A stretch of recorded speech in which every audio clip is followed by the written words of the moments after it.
Hello and welcome back to Cud Buds with Scott, host of Grogpod. They cover roguelikes, traditional or otherwise. We're on our way to Redrock. Yes.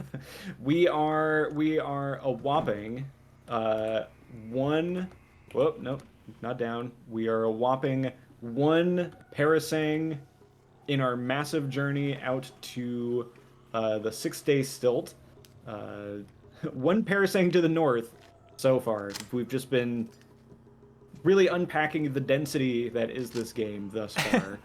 I think our initial objective here for Redrock, along the way to whatever the heck could be out here in the salt dunes that awaits us, is where we're at next. And I think importantly, we were talking last time about the usefulness of auto explore and just how we make that faster. So I think I found where that option is, because everyone loves Oh yeah, yeah, detailed yeah. option finding. So if you do show advanced options, and then you scroll down to Should, automation, yeah, it should be an automation. There you go. yeah, And that's why we couldn't maximum find auto it. move. That's why I had to do this again recently, and then my friend Narf pointed out, he's like, yeah, you gotta turn on advanced options, and that's why we couldn't find it. I like the fact that you can set it all the way down to one auto move per second. Which Oh my God. seems like, yeah, I'll go make a pot of coffee first, and then I'll come back. And then, this screen will be fully explored here. But yeah, we are on our way to Redrock, possibly also checking out our ruins or our historical site of Umish along the way, and hopefully getting bludgeoned by something and enjoying the typical Cud experience along the way. So we are back with more our Minotaur, and yeah, I think we are. Whoa, oh man, yeah, Yeah, that is no, much it's faster. it's very fast. You gotta watch it. Actually, one thing we should make sure we do. Can we go back into the options? Yes. I had to also do this again. Let's go. Yeah, okay. So difficulty threshold for ignoring hostile creatures is set to none. And that's very good. That's good. You don't want to change that at all. I just wanted to make sure it wasn't set to easy. Yeah, because I believe this will stop you if you encounter any enemy. That's right.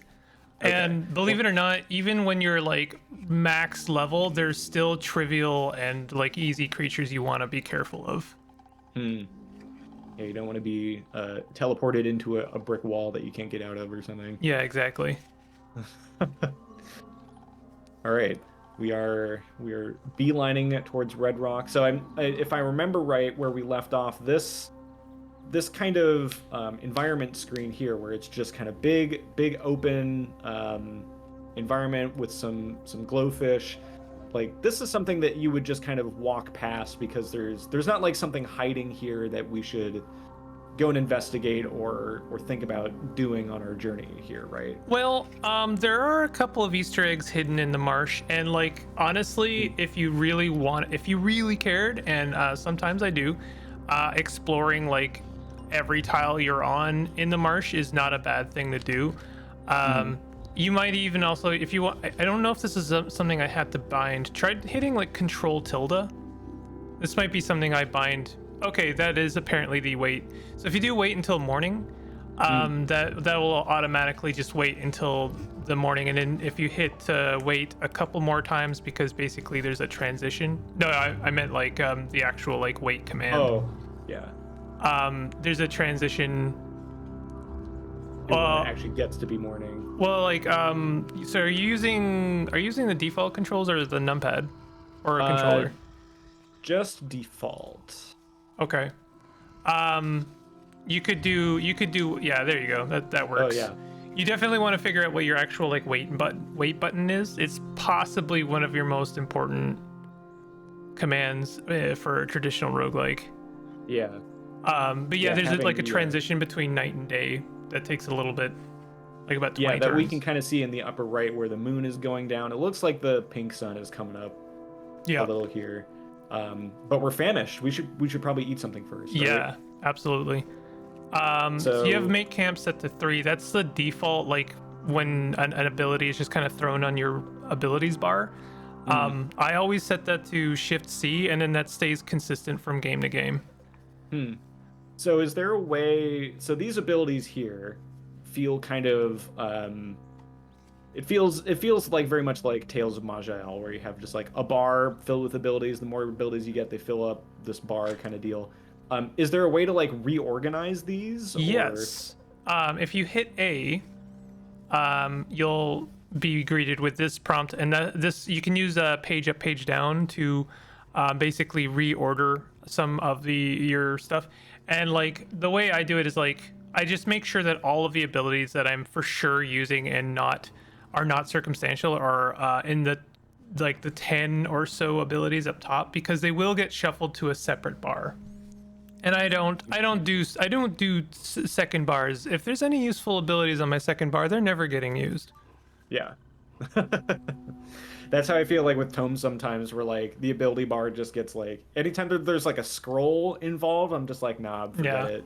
forget Page that. two behind the fold. Okay. And that's Make camp. also why I like to set things like make camp. That is something I'm always going to want to do to like a consistent command, because then I can shuffle it off the abilities hotbar. Yeah. So you're gonna make camp, and because it's good, you're gonna select the direction in which you're making the camp, because it's very Makes sense. important. And then Yeah. now you can make some food. Okay. We're gonna cook.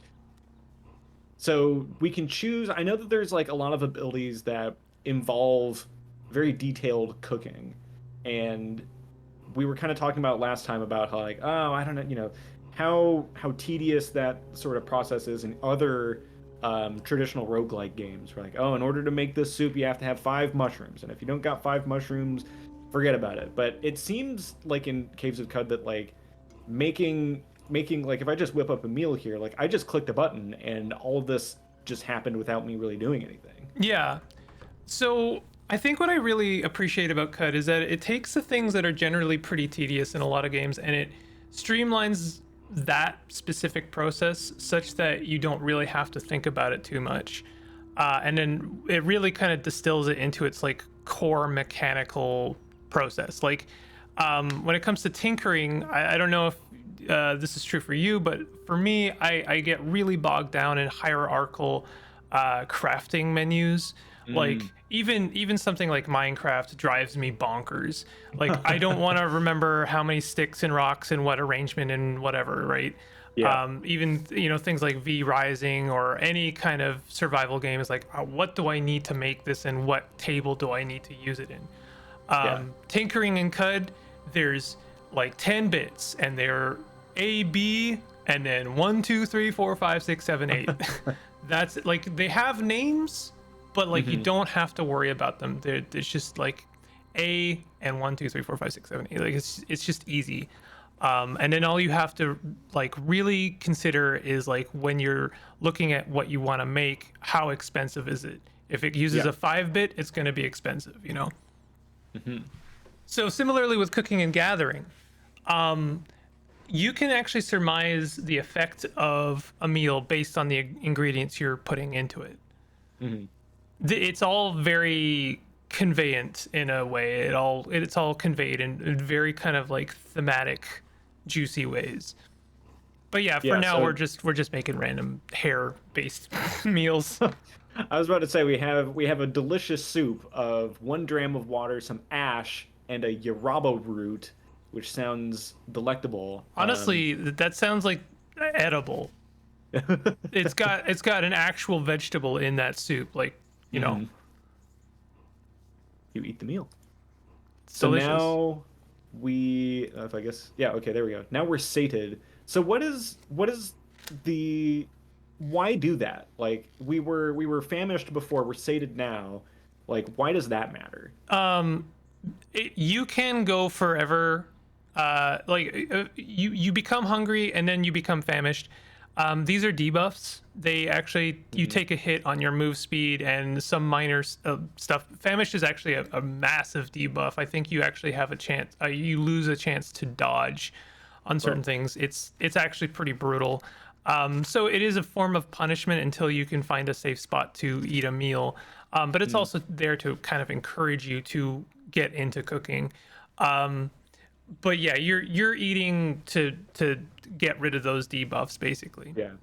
And are there like other character classes that just like ignore hunger penalties altogether, I'm guessing? There's a skill you can take in there's no classes, right? So like everything it completely classless. Anyone can learn anything if you have the attributes, but there is some skills that will basically keep you sated for longer. I can't remember the actual tree name. If you hit Mm. I think it's the minus key, you'll collapse this menu. No, I mean like on your keyboard. Oh, There you whoa, go. yeah, there we go. And then I think it's self-discipline is the one you are specifically looking for. So yeah, Uh-huh. so fasting way and then mind over body, I think are both ones that will uh, keep you sated for longer, and those are really valuable. Yeah. Not just because the debuff and I have to get rid of that debuff. Never mind that. If you find a really good recipe, one that you Mm. love, and it's expensive, it requires some ingredients that can take some time to go and find, then you want to keep that recipe going longer. Right. So these are really, really valuable once you get into cooking and you start to figure out some really like good recipes.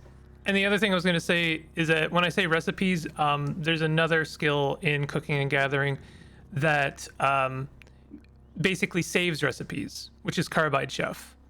Not only saves them so that you can consistently get the same effect from the ingredients that you're using, but also lets you pick from 3 different randomly generated combinations.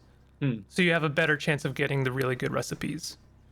Uh, Cooking and gathering is like it's definitely an advanced. Like I wouldn't necessarily recommend it on the first playthrough. I certainly didn't get right. into it for a while, but it is one of the most powerful tools in CUD.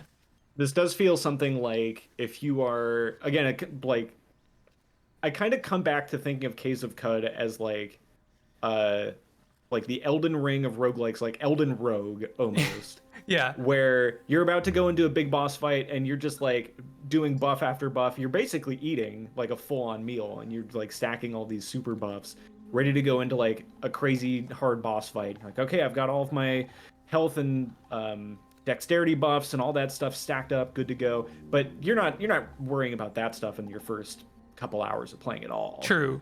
Yeah, no, I mean it's like that if in Elden Ring you could craft a thing that would give you like the dragon claw attack that you can use without any prerequisites.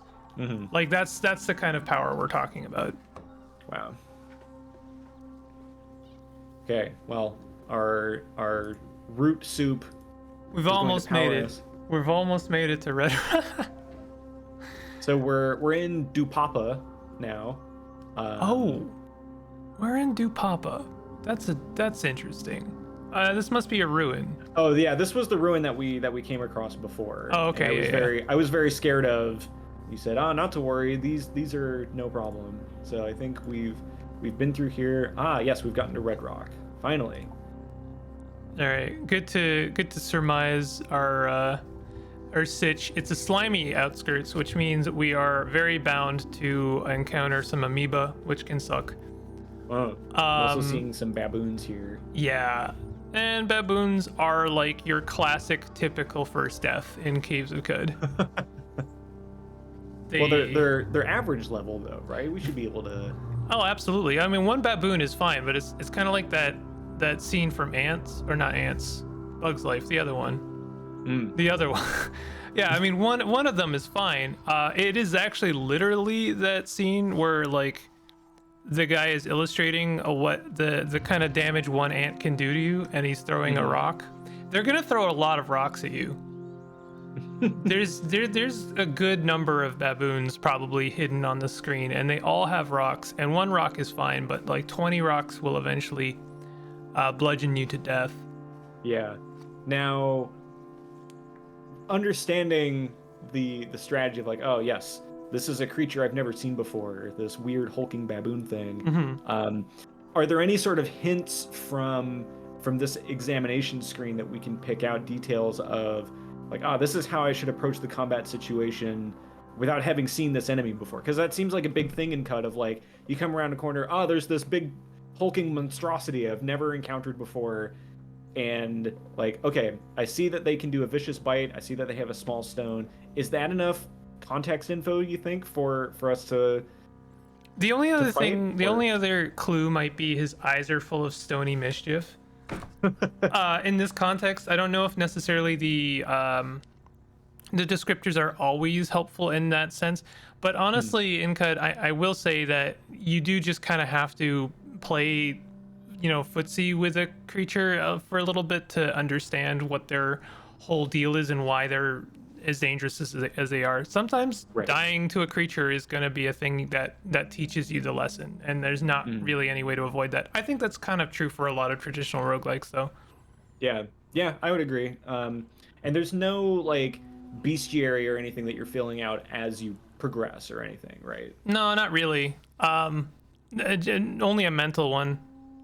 Eventually, I will say that the wiki for Caves of Cud is top notch. Like, there's very few games that I call out specifically as having, like, very well done, like, wikis and guides for things.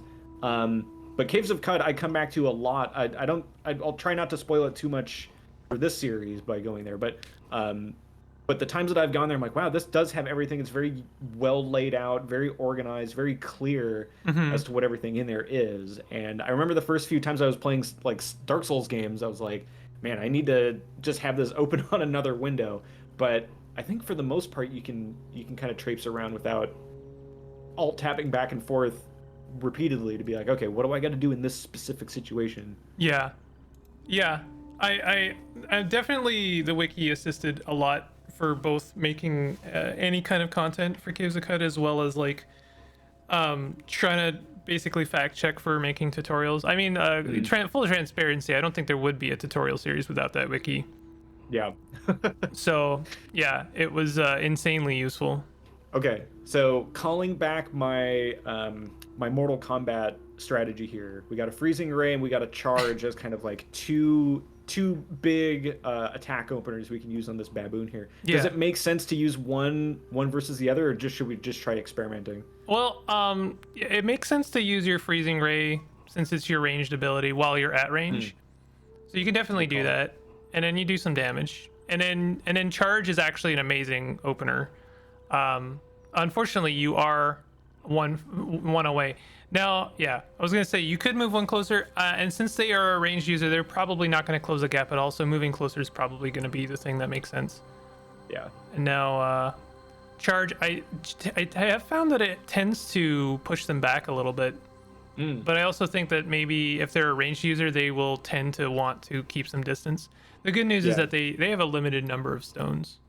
And I'm guessing charge is something good to use in, like, close quarters, because if they get knocked back, if they get knocked back into a wall, does that give additional bonus damage? Circumstantially, I don't think for charge. I'm not sure if they got knocked back or if they just took a step back. And I think because of what's happening here, I'm gonna say that they were taking a step back. Like up at the top, this baboon's fighting this slime up here. Yeah. There you go. What Wow.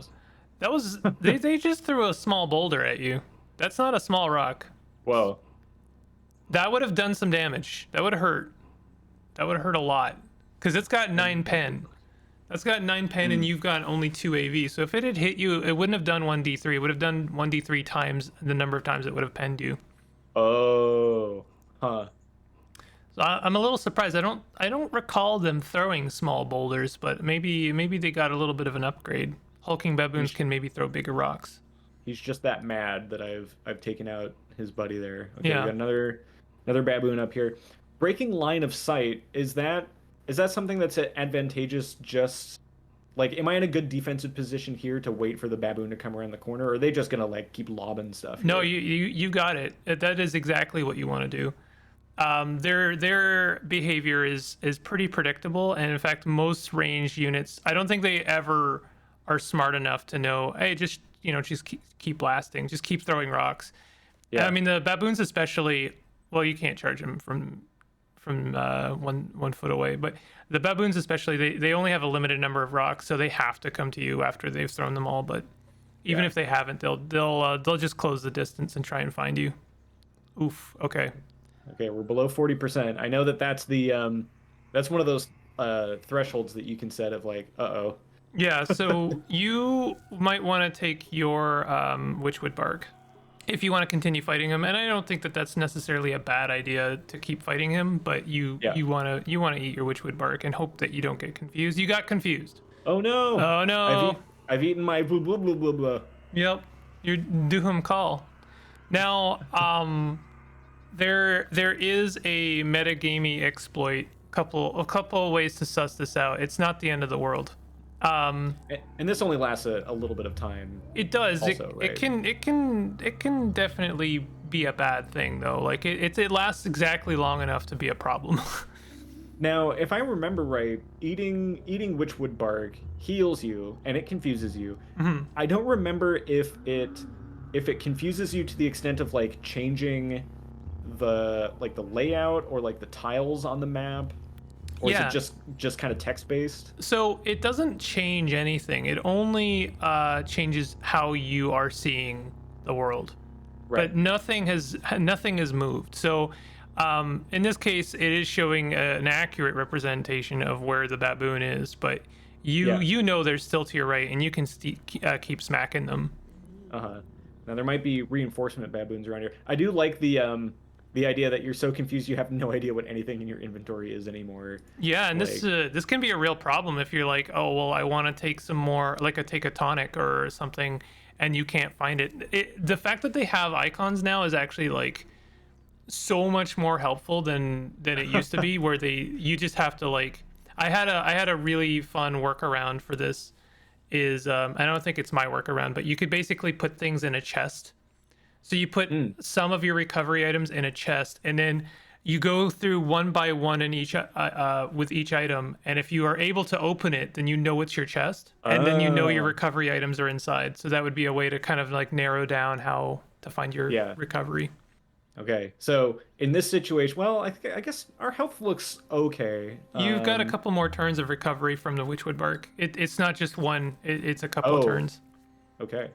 Well, because he didn't move, remember? You're confused. So every single turn, the screen's gonna scramble. Oh no. So now you've moved a little bit. I think I know where they are because you moved up, I think. So the actual tiles that are here are static. Where I think I am in relation to them is part of the confusion. Well, yeah. I mean, it's really like you stay where you are. It's everything else that's moving around. So I think you are really there, but all of the other tiles are not. They're not where they appear to be. I think that the baboon is to your southeast. Oh yeah, that's right. Because I think I pressed down. This would be fun to rewatch on the YouTube video to be like scroll back. What button did I press exactly? Because when I was confused, I think I pressed a button of like, okay, they're probably here, based on just what I was seeing visually. Yeah. But it's almost like playing blindfolded, right? Where like they haven't moved, and I should just press like right on the keypad. Yes. To hit where they are physically in space, even though my eyeballs are like spinning around in circles. Yeah. 100%. Okay, so maybe down one and right one. Well, if you hit your diagonal, do you have your diagonals bound? Think so? Yeah, there you go. You just hit him. Well, you missed him, but you definitely swung at him, so that was right. Unless he moves, there's always that possibility, but you are still hitting him, and in fact, he's badly wounded. That much is accurate. You could even go for the dismember. Oh, there you go. Oh, yeah, I didn't even think about that. We did it. You're gonna want to hit tilde to wait until healed. Oh, never mind. You are in danger. Oh, there's another Dachunchumchumum. That's right. You might want to sprint away at this point. Yeah, I was just thinking this seems like a good time to turn on our Minotaur jets and just kind of like sprint away, recover a little bit. Yeah. Your confusion is worn off, so you're good. Is it a worthwhile strategy to kind of like I feel like in traditional roguelikes, like stair dancing is a thing that kind of like cheese games a lot, where you go up one flight of stairs and then the enemies can't, well, in those games can't follow you up the stairs, and then likewise with like running between screens here, enemies will follow you anywhere, right?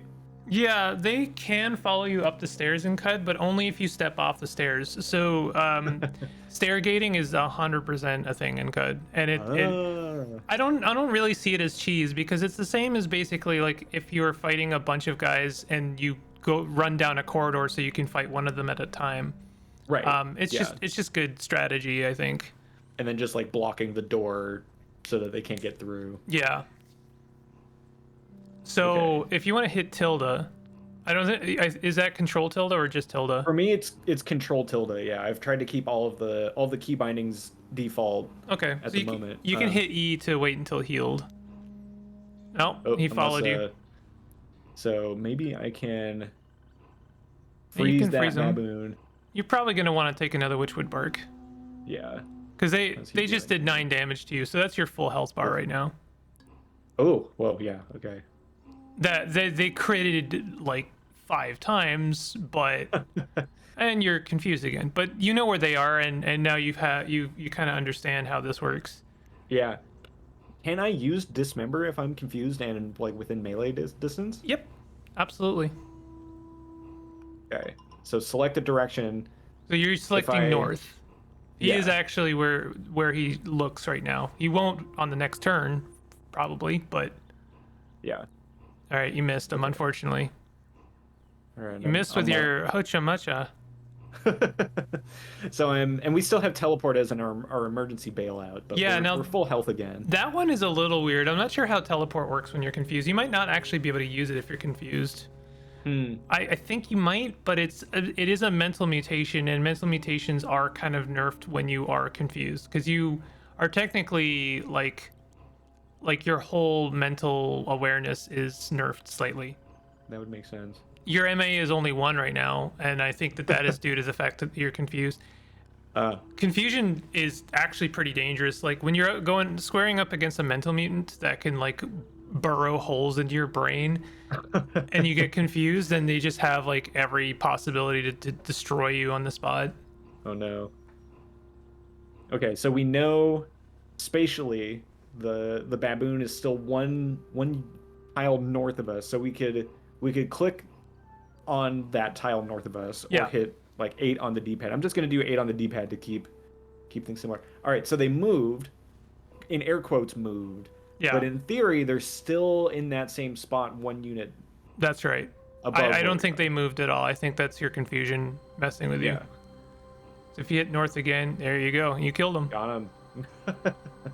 So we have active effects here down at the bottom. I'm bloody. I'm confused. It said I was bleeding before. Is that just like a temporary status effect that's gone away now, or do I need to? Yeah, bleeding is one of those interesting effects. It can actually hurt a lot. You can die from bleeding, but it's kind of rare enough that I don't worry about it too much. It's nice to carry a couple of bandages on your person because then you can kind of remove that effect.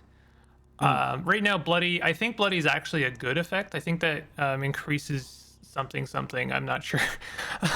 If you go to, I think if you hit E here, show effects on your attribute screen. No, you were in the right spot. Ah. That's not helpful. I thought that it would show or explain what that meant. Like what it means to be salty and or bloody. Yeah, that's not helpful. I thought it did say something, but it's fine. Well, I imagine if we're like bleeding or confused, actually, I wonder if that would Yeah. help describe here. Show effects. No. I guess maybe bloody does nothing. I might be thinking of something else, but I thought bloody actually gave you like it kind of gives you a blood rage effect. Yeah. So now I'm wading into the slime pool. I'm kind of curious to see if You're covered in salty, 44 slimy. grams. It's a very lot of slimy. grams. But yeah, I guess that just kind of seems more of like not so much like a status effect, but like if you like you are wet, it's like, if Yeah. you are hit by electricity damage or something, like the fact that you are wet is something that takes into account that consideration, but it doesn't really have a whole lot of effect of just you being wet per se. Yeah, no, it is a very it's CUD being very granular. It's Yeah. telling you exactly what's going on, even if that isn't necessarily super relevant. Mm. Knowing the what you're covered in is a good thing. Sometimes those liquids can be very harmful to you, Hmm. and you can clean yourself off. I don't know if you know about this one. Uh, no, but I mean, this also reminds me somewhat of like the fluid system mechanics from Noita, Oh where yeah, like yeah. you jump into a pool of like alcohol and like, all right, now I'm like covered in alcohol, but I better stay away from any flame sources kind of deal. Right. Yeah, exactly. Yeah, I don't know if there's not a lot of fluid interaction, strangely enough, in CUD. There's some, Mm. but like not as much as you'd think. Oh, that's a It's a shrewd shrewd baboon. hostile tough. Uh-oh. So a tough fight. Yup. I, I feel like because there's probably a lot of baboons in the area, there's a lot of open space here. Although there is line of sight, like I could use the line of sight to my advantage, maybe to get them close. Yeah. But I don't implicitly know if like, because like this, they're throwing stuff at us. They Yeah. have a vicious bite, but if I could get them into some Metal Gear style CQC here, maybe I could take him down a little easier. I think you might actually have them beat ranged. If you Huh. throw that freezing ray at them, and then like remember you're probably your best asset is your movement speed. You have Mm, 145 movement speed. They probably have 100. So that means like every 2 times you move, you're probably moving one tile away from them. So if you interesting. Is 100 kind of like the base value for most things? yeah, for quickness for sure. Yeah. Um yeah, I think 100 is possibly the baseline for movement speed. But as soon as they run out of rocks, I don't think that they have the ability to really like pick up more, but you could basically like dance around them and then like freeze ray them again. Uh-huh. You could try and dismember them. I mean, if you hit their you might have actually, yeah, you chopped off their right arm, so that's one of their throwing arms gone, and they're Yeah, bleeding. they would be injured after that, I would In hope. fact, if you walked away a couple of tiles, they might actually just die Yeah. because Takes they're two damage. bleeding out, and the bleeding is one of those interesting things that kind of stacks, and it can be Mhm. like better or worse depending on the situation. And yeah, they died. Losing a limb is one of those things where you have bleeding for a long time, Mm, and it does a lot of damage. yeah. So Is that specific to mutated humans, or do the Truekin cybernetic people also suffer bleeding? yeah, anyone can bleed, and anyone bleeds. If it bleeds, we can kill it. Yeah.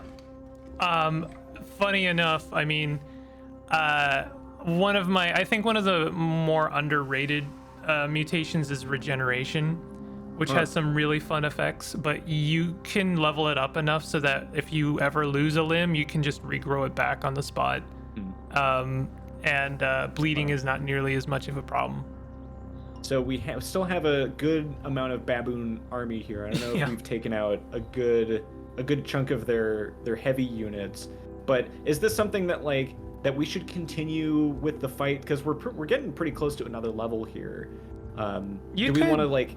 You could definitely dance around this a bit and get some kills. Definitely, if that other shrewd one makes its way over, you'll have a problem. So, this is the kind of situation where a gun would be really good, or a bow, or any kind of ranged weapon. Yeah. A freezing ray might take one of them out. These are fairly low tier baboons. You could try and just freeze ray them. Well, maybe not. 3 damage. The other thing is, since you leveled a couple times, you could consider throwing some points into freezing ray so that your next one is actually yeah. like better. Because there's no penalty to just like leveling up on the spot. Yeah, in fact, it's kind of a strategy I like to employ is like keep skill points, I don't know, soft, or however you want to put them, like keep a pool of skill points and keep a pool of mutation points so you can spend them when they're the most relevant. It's a little So metagamey, I suppose, but Yeah. So skill points right now we got 132. We could use that to unlock a new category, which also feels very very tome-like as well. You gotta get open that category first before you can fulfill the requirements inside there. yeah. But I guess yeah, maybe for our attribute, our mutation points, yeah, let's up that freezing ray. How about? That'll up it to you get an entire extra die for Oh, that. whoa. So the next Heck rank yeah. you'll be throwing out 2d3. Freezing Ray is actually a very expensive mutation. There's variants of them. I think there's like Freezing Hands or something. But there's a couple of yeah, I'm thinking of one that lets you throw at like a 3x3 grid of freezing. Oh, whoa. I Like an guess okay, AoE. this is a physical mutation. I forgot because the one I'm thinking of is a mental mutation, which Yeah. works a little bit differently. So upgrading, so if I wanted to upgrade freezing ray to level 3, I would just need one mutation point. Like it doesn't like scale up like, oh, level 3 requires like 3 mutation points, level 4 requires 9 mutation. Well, you're still gonna bump into the you can only level up a mutation up to half of your level, something. I can't remember. I could look it up, I suppose. But it's like you can level up to level 2 right now. I guess it's half of your level rounded up is the wall, but anything after that, and it's gonna like I don't know, like try and I know you don't have the mutation points, but try clicking on it again or accepting it. You may not advance this mutation's rank yet, and I don't think that that's based on costs. I think that's because you've hit the wall. More level limited. Yeah. Interesting. Should we, if we have 132 skill points banked up so far, is this something that we should think about, like upgrading or like unlocking a new category, upgrading what we have so far, or just kind of keep banked for the moment? There's a you're a DV. You're pretty high agility build. Well, 18 is not great, but you have DV. You could consider looking at acrobatics. Because that I think you have enough. You could buy. No, you don't have enough. Oops. Okay. If you could get spry, actually, swift reflexes might be the one I'm thinking of. Yeah. So if you bought acrobatics, you'd get an extra 5 DV from when flinching away from missile attacks, and that includes monkeys throwing stones at you. Yeah.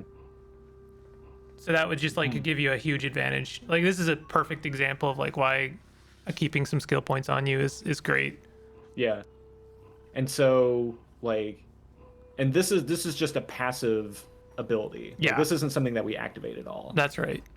Okay. You're having your anime moment where you're like, just the monkeys are like drawing near, and you're like, he's learned how to dodge stones. We're screwed. Saying I can dodge bullets? Where? Oh yeah, there we are. Okay, so maybe I think my goal here is maybe I'll take out another baboon or so, see if I can get another level, and if it seems like this fight here is going south, because normally like you don't normally want to take one versus many engagements this early on in the game, I'm guessing. Yeah, definitely not. But I think you'll be fine. That Yes. situation's a little bit less fine, I will say. Shrew baboon, another couple flanking. And especially, I think the worst part about your situation right now is actually that your sprint is not off cooldown. Yeah. So we're a little limited with our escape. So ability, but I would say like at this distance, you'd actually be better off backing up, yeah. because I vaguely know how far they can throw a rock, and it's definitely not as far as that. Yeah, you can definitely pick up that baboon's right arm if you wanted to, and cook with it if it's something you want to do. That's Caves of Code for you. Yeah. Get some baboon arm bonuses. All right, let's see if I can get these guys around the tree here. I'm just hiding here. Where could I be? I'm hoping I'm not going to get completely surrounded, but we still have teleport as our Panic button, yeah. yeah, get out of jail free card here a little bit. Okay, so they're just kind of propping up They shop. might have unprovoked. Like they kind of lose interest if you kind of have to grab their interest again. There you go. Yeah. You've got one. In fact, this is like perfect because you've got grabbed exactly one of them, and now you can just beat them up. And then make sure you rest until. A great tool is to like rest until healed, because if another one shows up, that's fine. That's kind of what you want, but then you'll still recover a little bit. Right. Still got my, well, there's a baboon corpse here, but I think I still have the line of sight from the tree blocking. Yeah. No, there's two things in that tile. There's a baboon basically next to that tree Yeah. corpse. So you'll need to go and grab one of their attentions. They've kind of lost interest, and they're pretty close to one another, so you'll likely end up fighting both of them at the same time. Although I don't know where one of them. Yeah, you're out of range there. I'm surprised they let you do that. That's not great. Oh, you mean like select the distance instead of limited by range? Yeah, you were very limited there. When the line is like faded out like that, that means that it's out of range. Oh, yeah, okay, that makes total sense. Yeah, like I can't charge all the way out there. Yeah. It'll let me, I guess. I guess, don't think like, it'll let you charge if you tried. But I'm surprised that it let you yeah. use your freeze ray. I wonder if is that something that like with ranged weapons that like, oh, if the range for this weapon is like maybe 2 or 3 spaces, but I want to aim it kind of far away. Most weapons, like most guns, actually don't have a range limit. They have an accuracy limitation. So like the further away you're shooting, the less accurate you'll be. But you can shoot whatever you want. This guy is kiting you. Oh, come on. There you go. Oh, Bam. you did not pan with your axe. And there's another one. You have a friend coming in from the north side. This guy, yeah. How's Shrewd looking here? Well, they're still still in perfect health. If you can get a lucky dismember, that would do a lot to Yeah. give you the advantage. Nice. Chopped off their right hand. Right, throwing now. Okay, and so You could just back up and then go and fight that other one while the shrewd one bleeds. Yeah, I think you're okay. Yeah, you're perfect. This is all good. if so if I see a situation like this, baboon is here. There's a lot of small stones on the ground. Is that like, are they only picking up stuff in the environment, or do they have like their own kind of inventory of pocket stones that They definitely have an inventory of pocket stones. It's a little bit unfortunate that you can't know for sure how many stones they have, but when you see equipped with stone, they only have one, and it works the same as if you had like a inventory full of grenades and you threw one, it would automatically equip the new grenade. So they've got an inventory full of stones. You could clean the bloody shrewd baboon's right hand. Yeah, I'll clean it. I probably don't want to eat it just yet, but maybe I'll keep it as a cooking ingredient. Heck yeah. No, we love cooking with baboon right hand. I don't think that will do anything. Yeah. So there's nothing like obvious at this stage of like what you would pick up for like benefits of cooking quite yet. We might need a skill to tell us that. For the most part, I mean, I can get into the granular kind of like what is cookable and what isn't, but like mostly things that you chop off of other creatures is not cookable. Specifically with Dismember, there is another skill in that tree called Butcher, wherein you can your character will automatically butcher the corpse into usable ingredients, and then it's pretty. Yeah, there you go. See, that freezing ray is already doing oh, yeah, work. because we upgraded it. Yep, and it also it upgrades your range too. Yeah, we just missed that one time. All right, these baboons are in for a world of hurt here. You watch out! I'm level 4 now. So as you level up, your relation to the level of this baboon here will change, right? Like this will go from like average to easy or something. Yeah, and eventually trivial. Eventually, all things become trivial, but not all things that are trivial can, it's a little bit of a lie, but it's a lie predicated on like limited information, basically your level exclusively. Yeah. You like froze him. It's frozen baboon. So they're frozen. I'm guessing they're gonna thaw out at some point. So because it is 20 degrees out. You exactly. You were remember you were asking about the different stuff or information on the top of the interface. So that T 20 degrees, that's exactly, you surmised exactly what was going to happen there, is like they're gonna thaw to the average temperature of your surroundings.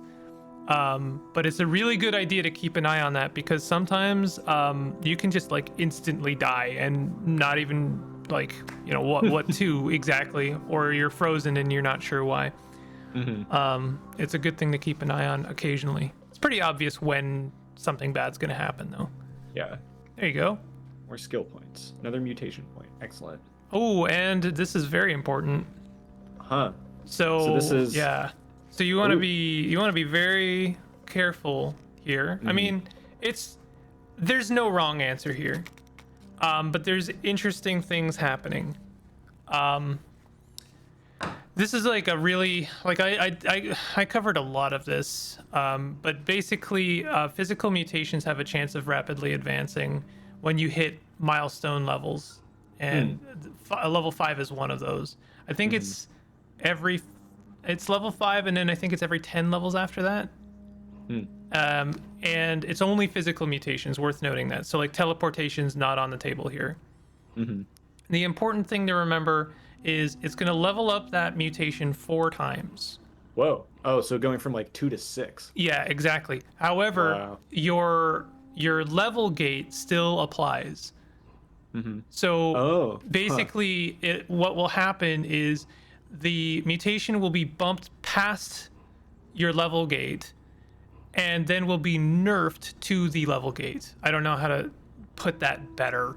But so it would go from 2 to 6, but because we're level 4, it would go to like probably back to 2 or something. It's like divided by the thing and all the underhood math. And yeah, stuff. Exactly.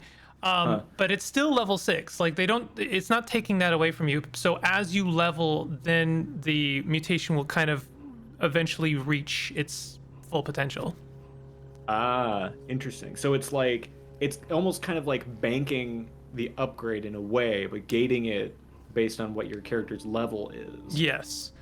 And so yeah. like and I think maybe what the strategy here is like, what would you want to sort of invest in, but maybe not be like a dump stat ability, as it were? So I mean, you can be really like specific about this if you want.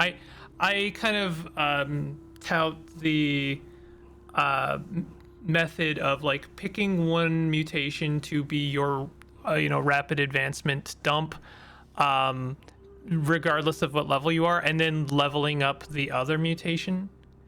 So that you're basically always, you're kind of, making one your primary and one your secondary, but you're making sure that they're both kind of raising with your level. But because it's in milestones, right, every 10 levels, that means you're not leveling up one of your mutations for a bit. So actually what ends up happening is you can spend some levels in a mutation, and it'll still be okay to spend rapid advancements on it because you're still matching the level. I know that a lot of that is really like advanced BS, and you don't need to know it necessarily, but it's there if you want to take advantage of it. So I'm guessing like Freeze Bray has been doing some work here. Yeah. It feels like we're pretty good in terms of mobility between sprint and teleport and just our base movement speed. Yeah. Freeze Ray is a good option. Yeah. It's a good option. So at this point, then I would start, like, you probably have a couple of mutation points. I'd throw them into multiple legs, or like you can also throw them into teleportation. Teleportation is also a good thing to level up.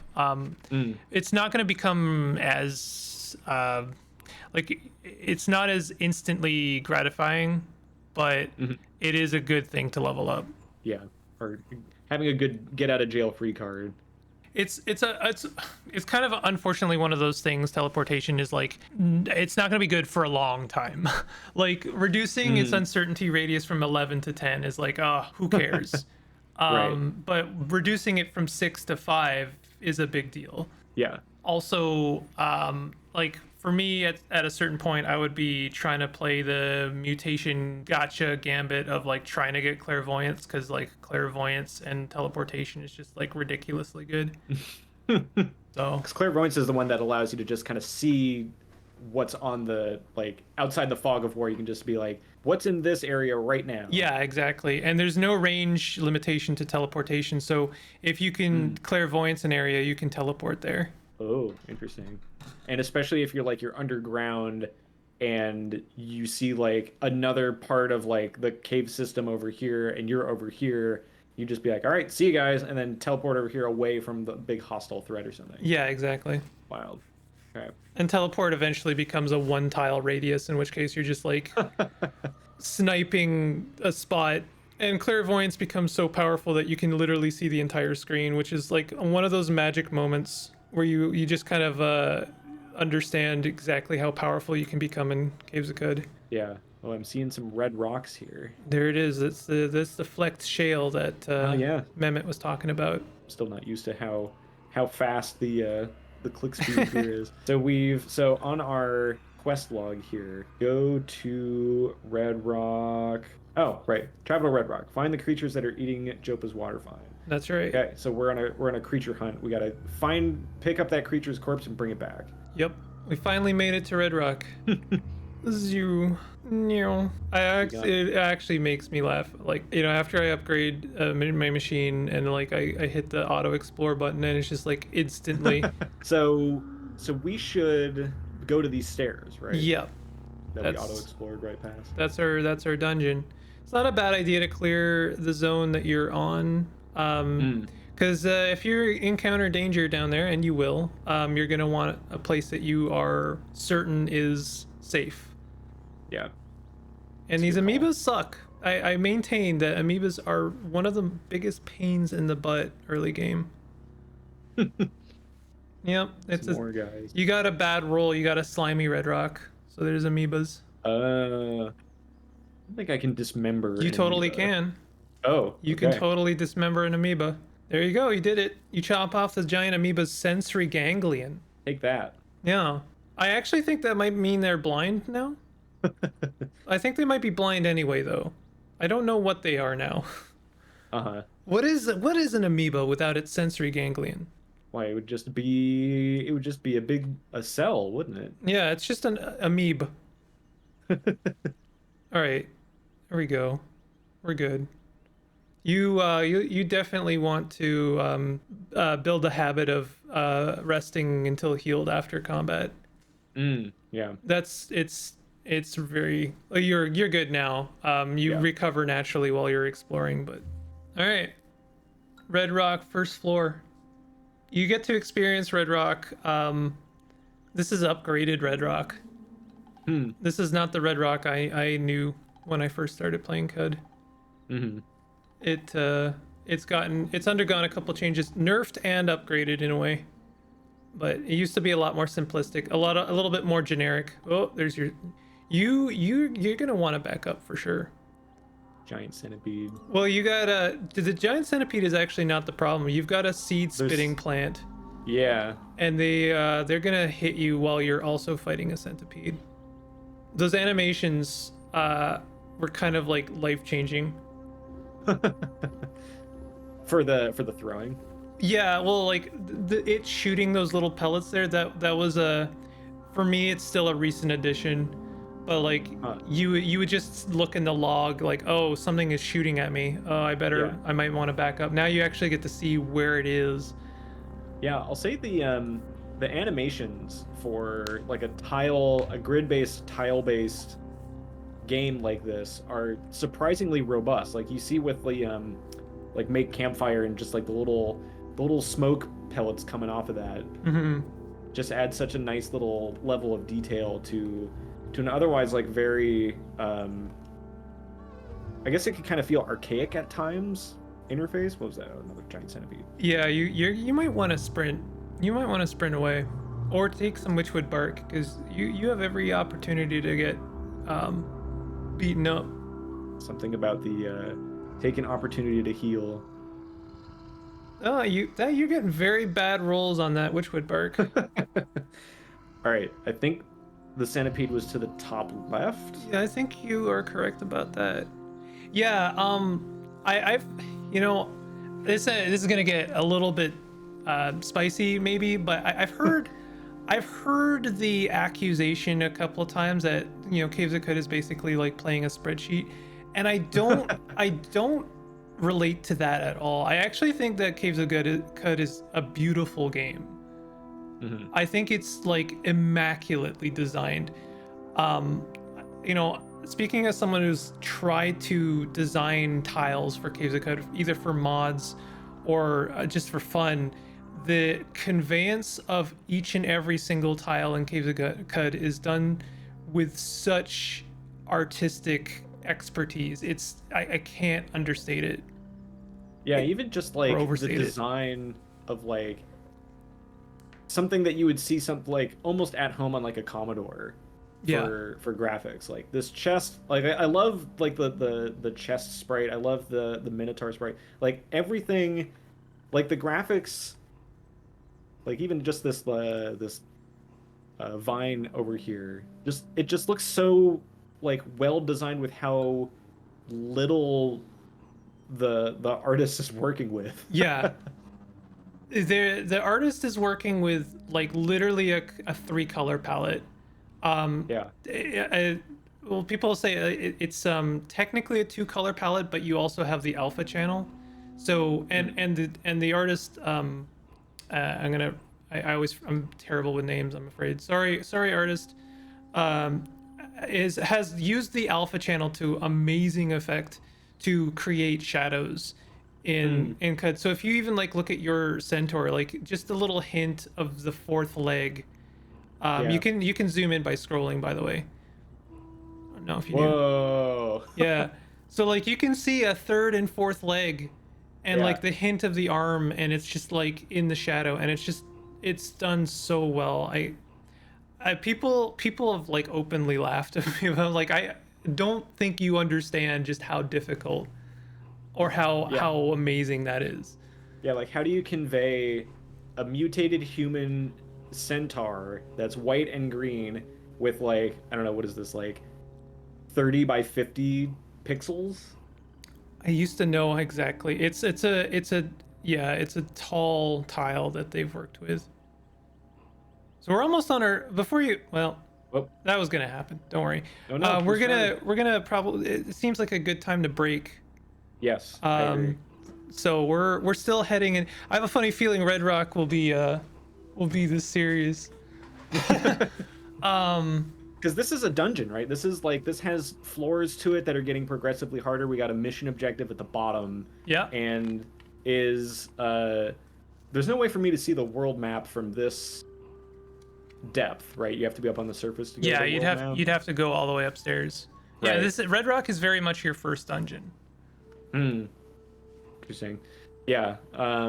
Yeah, I'm excited. The number of times that I've booted up Caves of Cud and just like beelined right to Redrock without knowing anything about skill points, mutation points, being like, why am I just getting bludgeoned to death by baboons?